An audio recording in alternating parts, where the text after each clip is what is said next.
உறவுகள் அனைவருக்கும் ஸ்ரீதேவி பொன்னழகனின் முதற்கண் அன்பு வணக்கம். இன்னைக்கு நம்ம பார்க்க போற குறள் பொருட்பால் கல்வி அதிகாரத்துல வர குறள் எண் 391. குறள் என்னன்னு பார்க்கலாம்.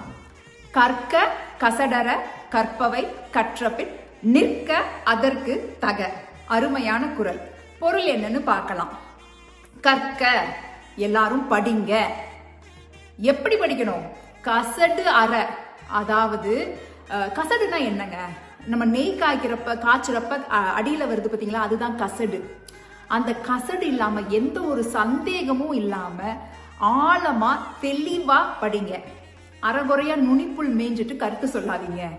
ஆழமா நல்லா ஆராய்ஞ்சு படிங்க. எதை படிக்கணும்? கற்க கற்க கல்லம் கற்கன்னு எதை வேணாலும் படிச்சிடக்கூடாது. நல்லவற்றை, கற்பவை, நல்ல விஷயங்களை மட்டும் கத்துக்கோங்க.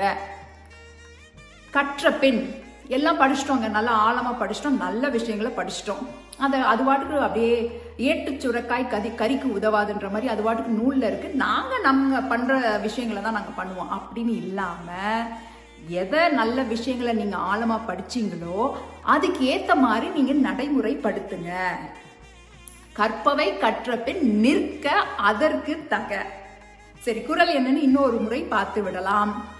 கற்க கசடர கற்பவை கற்ற பின் நிற்க அதற்கு தக. நன்றி.